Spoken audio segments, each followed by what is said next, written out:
The 2023 season for the New York Yankees ended with a 5-2 loss to the Royals in Kansas City. So what's next for the Bronx Bombers, who missed the playoffs for the first time since 2016? Let's discuss with New York Post Yankees beat reporter Greg Joyce, who joins me now. Greg, how are you doing? It was your first season on the beat. Long season, I'm sure. How was it? How'd you do? Yeah, it's good. It's long road. Still got a long October, I think, to come. Obviously, even though they won't be in the playoffs, but it's going to be an interesting offseason to say the least. It is going to be an interesting one. And Greg, 82 wins for the Yankees this season, 31st consecutive season with a winning record. Should Yankee fans view that accomplishment there as a silver lining, or do you view this 2023 season as a disappointment? No, I think it's got to go down as a disappointment. Obviously, they finished strong in September to be able to get that winning record. And a few guys, the way they put it last night was, you'd rather be have a winning record than a losing record. But they also said their goal coming into the season isn't a winning record, is to be playing October baseball and chasing a World Series. And obviously, they're not going to get that opportunity this month. So I think it's definitely a disappointment, especially with the expectations that they put on themselves coming into the season. They expected to be competing for a World Series championship, not just eking just above 81 wins to get to 82. Obviously, keeping that streak alive is better than the alternative, but they set the bar much higher than that. And obviously, the struggles that they went through for most of the season, shouldn't be kind of covered up by a strong finish in September. So they got plenty of work to do this offseason. Yeah, I think a lot of Yankee fans will agree that this season was a disappointing one for the Bronx Bombers. So I wanted to get to this because on Sunday you reported that the Yankees want Sean Casey to return as hitting coach, and both manager Aaron Boone and general manager Brian Cashman discussed a return with him. Does New York wanting Casey back, or seeming like they want Casey back, mean that both Boone and Cashman will be back in their roles in 2024? Yeah, it's a good question. So Sean Casey said before the game that that both Aaron Boone and Brian Cashman had asked him to come back, and then clarified after the game that there wasn't anything official, and more just in talks in terms of like, hey, if Boone comes back, is this something you'd be interested in?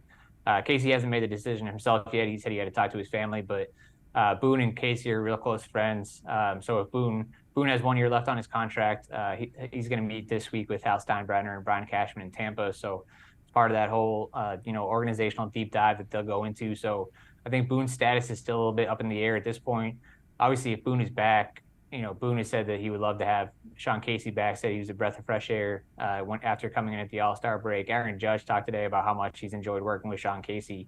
Obviously, the results overall haven't kind of jumped since Casey took over, but there are some smaller success stories in there that maybe over the course of a full season, that parlays into some better numbers. But we'll see. Obviously, they have to decide first, on Boone, and then if Boone does come back, I would think that there's a decent chance that Sean Casey comes back as well if he decides to make it work, on the family side.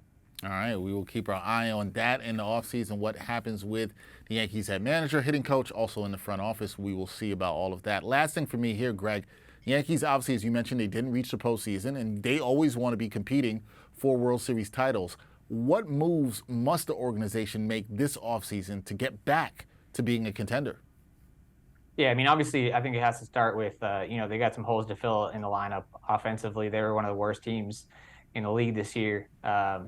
First half and second half, both, with Sean Casey and Dylan Lawson, who was let go at the All-Star break. So it seems like they need some more firepower in the lineup. Can't rule out adding in the rotation either. It seems like Michael King is going to be at least penciled into that rotation going into the next year, which gives them even better depth. Obviously, he pretty much nailed his late season audition to enter the rotation. But, the Yankees are expected to be players on Yamamoto. Not that they're the only ones. There'll be plenty of competition there. So we'll see there. But then there's also so besides just adding players, there's, Judge mentioned today some philosophical ideas that they have. You mentioned, the analytics department gets a lot of scrutiny. Judge talked today about how, the numbers that they get, are great. He really appreciates all the resources the Yankees have, but he said maybe they're getting, looking at the wrong numbers and kind of validating the wrong numbers. So I think that's one of the biggest things that they got to figure out. Judge plans to have a voice at the table this offseason, talking with Hal Steinbrenner. So, there's a lot of, it's not just adding players. It seems like there's some more philosophical things that they got to address to be able to turn it around for the future. All right, we will see if the Yankees can turn it around. A long road to go in the offseason. Season ends today for the Yankees with an 82-80 record in 2023.